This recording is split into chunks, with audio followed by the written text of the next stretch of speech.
నమస్కారం, welcome to our channel. This is Sahasra. మరోసారి BRS BC నినాదంతో తెరపైకి వచ్చింది.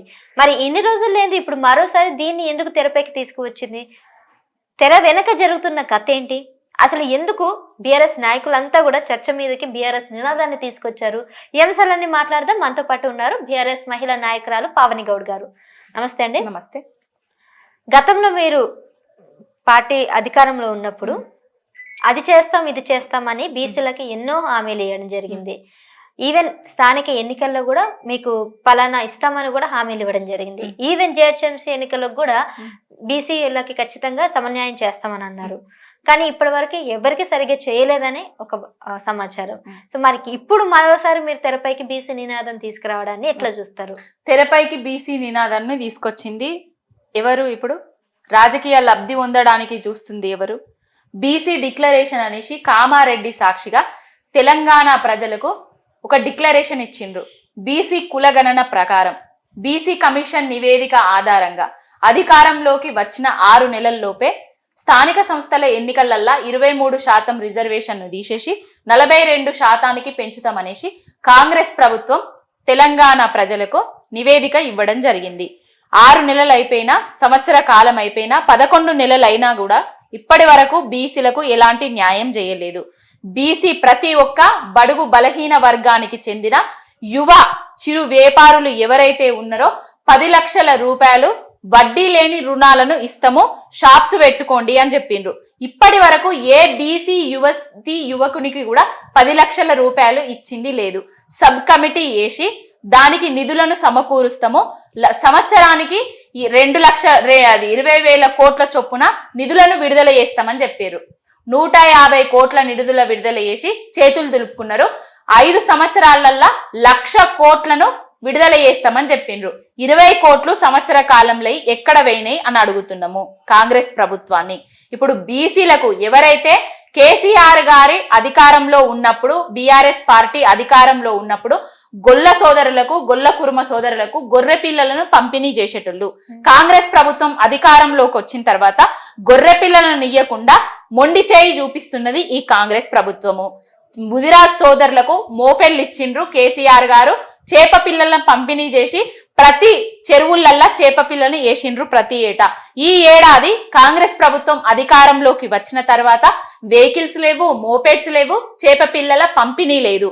ఎందుకు ఇంత మొండి చేయి చూపిస్తున్నది ఈ కాంగ్రెస్ ప్రభుత్వం? బీసీల మీద లేని ప్రేమను వలకపోస్తూ పిసిసి చీపును మేము బీసీలకి ఇచ్చినాము అని చెప్పుకుంటున్నారు కాంగ్రెస్ వాళ్ళు. పిసిసి చీప్ ఇవ్వడం కాదు, మాకు ముఖ్యమంత్రి పదవి ఇవ్వండి. ఉద్యమంలో ఉన్న నాయకులు ఎంతో మంది ఉన్నారు, వాళ్ళని కాదని ఈ దొంగ రేవంత్ రెడ్డికి ముఖ్యమంత్రిని ఎందుకు చేసిండ్రు? ఒక బీసీ నాయకుడిని ముఖ్యమంత్రిని ఎందుకు చేయలేదు ఈ కాంగ్రెస్ పార్టీ, ఈ కాంగ్రెస్ ప్రభుత్వము? ప్రతి రంగంలో చేతి వృత్తులను ప్రోత్సహిస్తాము అని చెప్పిండ్రు. మంగళి సోదరులకు షాపులు నిర్వహించి షాపులను కట్టి రూపాయి సొమ్ము లేకుండా వాళ్లకు షాపులు మంజూరు చేస్తామని చెప్పారు. సంవత్సర కాలంలో ఒక్క మంగళి సోదరునికి కూడా షాపులు ఇచ్చిన దాఖలాలు లేవు. రజక సోదరులకు వాళ్లను ఎస్సీలలో కలుపుతాము అని చెప్పారు. ముదిరాజ్ సోదరులను బీసీడి నుంచి వెళ్ళి బీసీఏలా కలుపుతామని చెప్పిండ్రు. ఇవన్నీ ఎలక్షన్ మేనిఫెస్టోలో కాంగ్రెస్ ప్రభుత్వం ఇచ్చిన హామీలు. ఎందుకు నెరవేరుస్తలేదు? ఎందుకు మొండి చేయి చూపిస్తుంది? ఇప్పుడు స్థానిక సంస్థల ఎన్నికలు రాబోతాయి, జిహెచ్ఎంసీ ఎన్నికలు రాబోతాయి. సహస్ర గారు బీసీల మీద ప్రేమ ఉన్నది కాబట్టే జిహెచ్ఎంసీ మేయర్ ను ఒక 300 కాపు సామాజిక వర్గానికి చెందిన గద్వాల్ విజయలక్ష్మి గారికి ఇవ్వడం జరిగింది. బీసీల మీద ప్రేమ ఉన్నది కాబట్టే ప్రతి బీసీ వాళ్లకు వృత్తులను, చేతి వృత్తులను ప్రోత్సహించడం జరిగింది. అదే విధంగా మా గౌడ సోదరులకు కొన్ని దగ్గర మోఫెడ్స్ ఇస్తామని చెప్పిండ్రు. మళ్ళీ ఇంకేదంటే గౌడ సోదరులకు పెన్షన్ కూడా తీసుకొచ్చింది కేసీఆర్ గారే. చెట్టు మీద నుంచి పడిపోయిన తర్వాత ప్రమాద బీమా పథకాన్ని తీసుకొచ్చింది కేసీఆర్ గారే. బెల్ట్ షాపులల్లా 15% రిజర్వేషన్ తీసుకొచ్చింది కూడా కేసీఆర్ గారే. అదే 15% రిజర్వేషన్ 25% పెంచుతామని చెప్పేసి కాంగ్రెస్ ప్రభుత్వం అధికారంలోకి వచ్చిన తర్వాత మొండి చేయి చూపిస్తున్నది. పెన్షన్లను 50 ఏండ్ల ఉన్న వాళ్ళకే ఇస్తామని చెప్పిండ్రు, ఇప్పటి వరకు కూడా ఇవ్వట్లేదు కాంగ్రెస్ ప్రభుత్వము.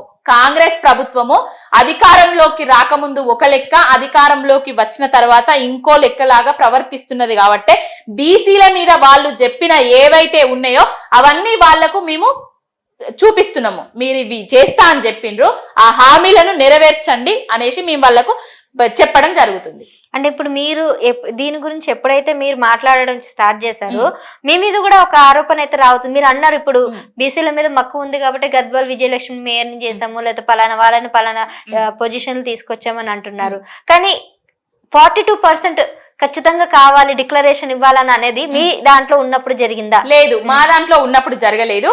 కేసీఆర్ గారు ఏదైతే ఇప్పుడు రేవంత్ రెడ్డి అధికారం కోసము కామారెడ్డి సాక్షిగా బీసీ డిక్లరేషన్ అని ఒకటి తీసుకొచ్చిండు, దాంట్లో ఆయనే ఇవ్వడం జరిగింది.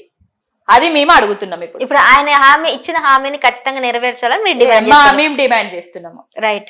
సో వీళ్ళ ముఖ్య ఉద్దేశం ఏంటంటే, సరే గతంలో జరిగిన విషయాలు పక్కన పెడితే ఇప్పుడు ఏదైతే బీసీ డిక్లరేషన్ కామారెడ్డి సాక్షిగా తీసుకొచ్చారో కనీసం దానైనా అమలు పరచాలి, లేదంటే ఊరుకునేది లేదు. దాని గురించి ఖచ్చితంగా బీసీ వర్గానికి మేము ఖచ్చితంగా అండగా నిలబడి మేమంతా కూడా ముందుకు సాగుతామనేసి బీఆర్ఎస్ నాయకుల తరపున వీళ్ళందరూ కూడా ముందుకు రావడం జరుగుతుంది. ముఖ్యంగా పావని గౌడ్ గారు కూడా దీని గురించి డిమాండ్ చేయడం అయితే జరుగుతుంది.